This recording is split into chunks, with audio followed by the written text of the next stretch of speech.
breathe and the planet we live on. It is time to take all of these issues by the horns and take them very seriously. Both the surge in wars and the impunity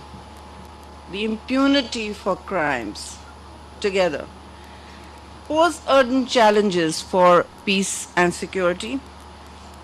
What it also does, and here I will take the liberty of taking the P word and the K word, which are Palestine and Kashmir, which are clear examples, clear and present examples of impunity and double standards.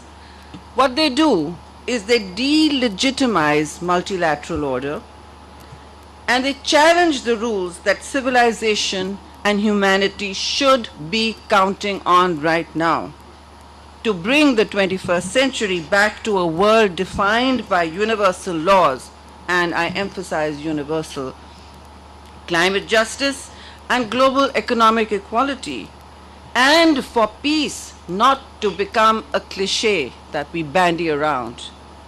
We have gathered here for a collective discussion, debate, and I hope a serious call to action.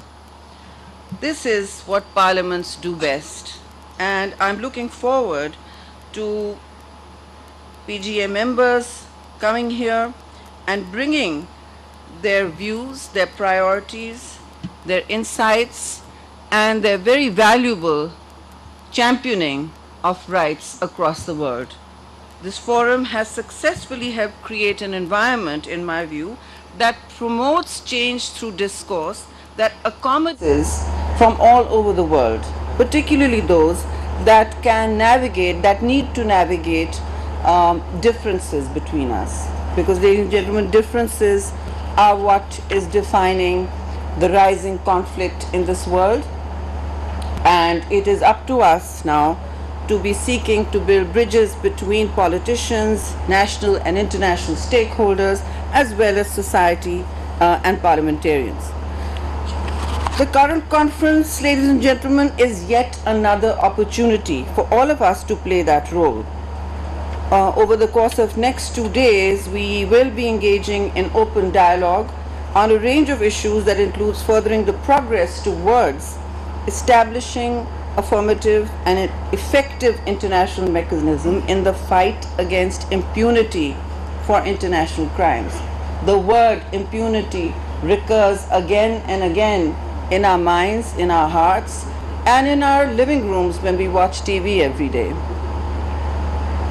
That is what is eroding multilateral order. So I think it's important to address these needs for my country and others.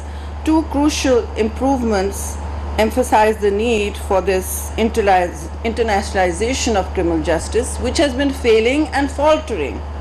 It has been failing and faltering, make no mistake. So the first issue, obviously, is, as we have been discussing, impunity. And it is coming about because there is no move to take action or punish international perpetrators in front of our very eyes. In fact, I think that we have seen such a rise, such an egregious surge in impunity, war crimes, and even conflict. We have more conflicts raging in the world today since the Second World War than ever. But that is something to think about.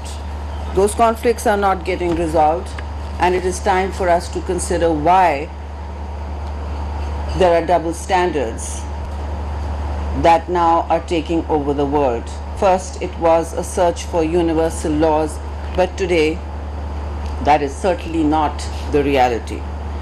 Ladies and gentlemen, I'm going to conclude by just quickly going through what the ICC was established to do, to hold accountable those accused of serious international crimes such as genocide and war crimes. Genocide again has come to the surface into our lives as a word again, as a reality again, in two of the zones I just mentioned recently, Kashmir, occupied Kashmir, Indian occupied Kashmir, and Palestine.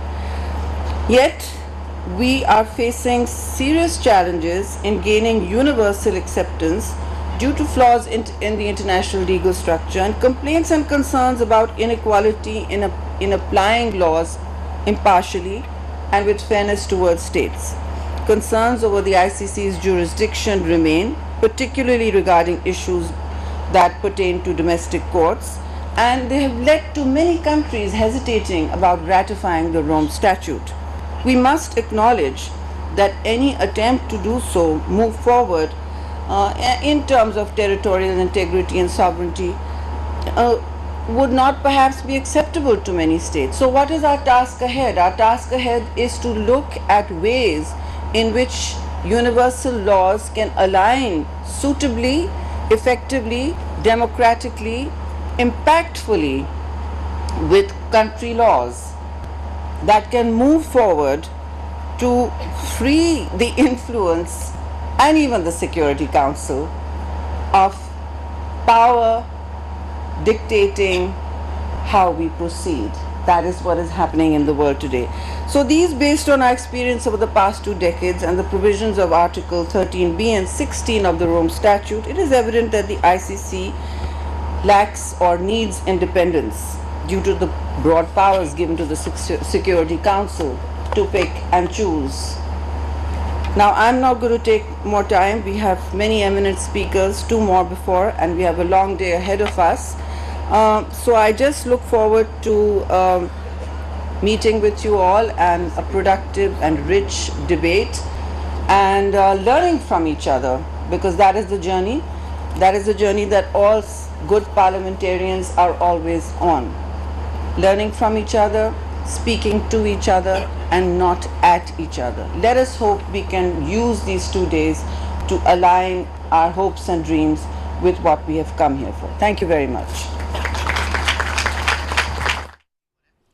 इजलास के तमाम शुरका को खुश आमदीद कहते हैं। मौसमियाती तब्दीलियों के असरात को संजीदगी से लेना होगा। Order दौलत की that we hoped would take us all to a better world where we all coexist peacefully after the Second World War.